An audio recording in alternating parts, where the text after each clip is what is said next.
नमस्कार, welcome to Sheetal's kitchen. आज आपण करणार आहोत बटाटा आणि कांद्याचे ब्रेड स्टिक्स। ओके, त्यासाठी घेतलेलं साहित्य आहे किसलेला बटाटा, बारीक चिरलेला लांबा कांदा, जसं आपण कांदा भजीला चिरतो तेवढं पातळ, 2 ते 3 मिरच्या बारीक चिरलेल्या, धणा पावडर, हळद, मीठ चवानुसार आणि कोथिंबीर बारीक चिरलेली, चाट मसाला, ओवा, तेल, बेसन आणि ब्रेड। चव वाढवण्यासाठी थोडं चिली फ्लेक्स आणि ऑरिगॅनो, बटाट्याचा किस आणि कांदा,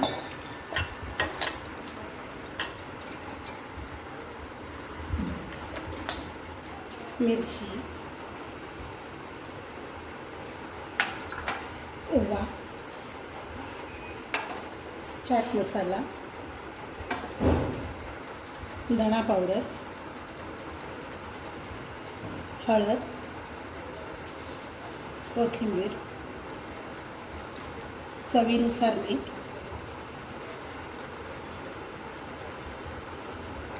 चिली फ्लेक्स,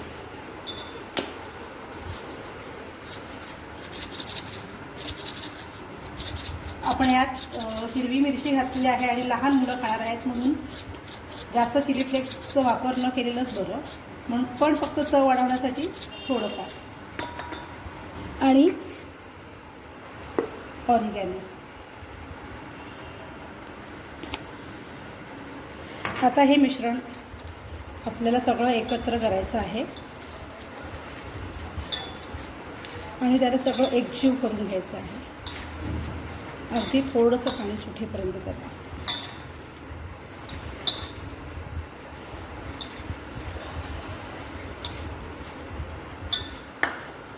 तर आपण यात घालूया बेसन।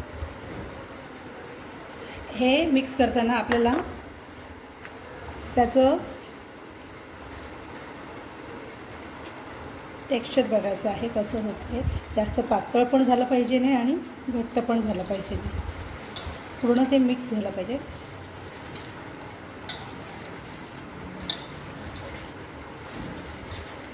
गरज वाटली तर थोडं पाणी घालून आपण थोडं त्याला स्मूथ करू शकतो।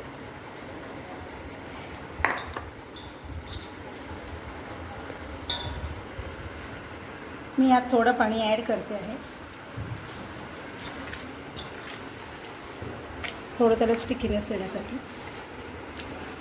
ह्यात तुम्ही हवं तर अजून इतर भाज्या पण ॲड करू शकता, जसं गाजर झालं किंवा फ्रेंच बीन्स, बीटरूट घालू शकता, बेबी कॉर्न्स पण तुम्ही बॉईल करून ॲड करू शकता, त्यात कॅप्सिकम टाकू शकता, काहीही म्हणजे जे इतर वेळेला आपली मुलं खात नाहीत अशी भाजी, पण बारीक चॉप करून ह्यात जर आपण मिक्स केलं आणि हे जे पकोडे असे केले तर ते नक्कीच खातील आणि हवं ते पौष्टिक आहारसुद्धा त्यांना ते प्रॉपर इनटेक त्यांना मिळेल।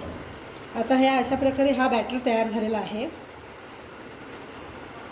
आता आपण हे थोड्या वेळ बाजूला ठेवून पॅनमध्ये पॅनमध्ये जास्त डीप फ्राय करायचं नाही, आपल्याला शॅलो फ्रायच करायचं आहे, म्हणून जास्त तेल मी घेत नाही आहे।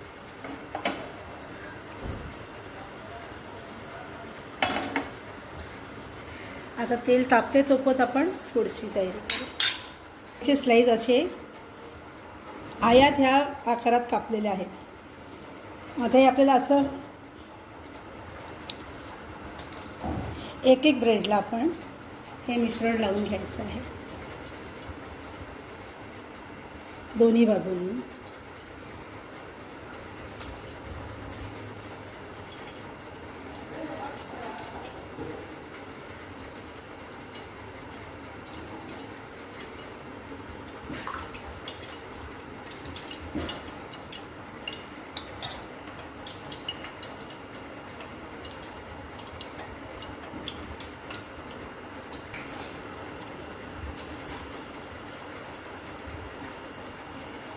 दोन्ही बाजूंनी मिश्रण आपल्याला एक लावून घ्यायचं आहे आणि एक एक असे फ्राय करायचे।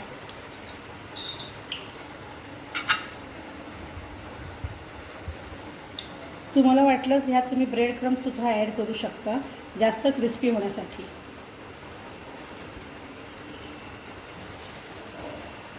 आता हे आपण एक एक टर्न करूया.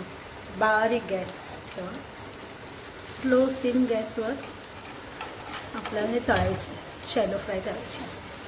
गोल्डन कलर असा छान आलेला आहे.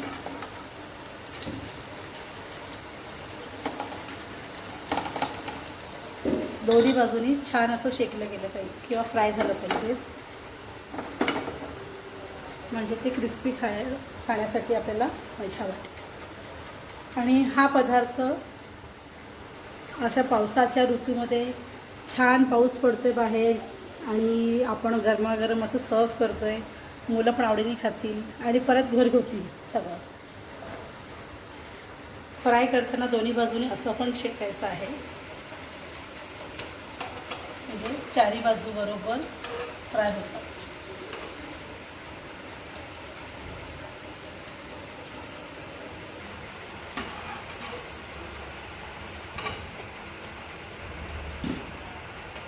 हा आपला नवीन इव्हनिंग स्नॅक्स तयार झालेला आहे.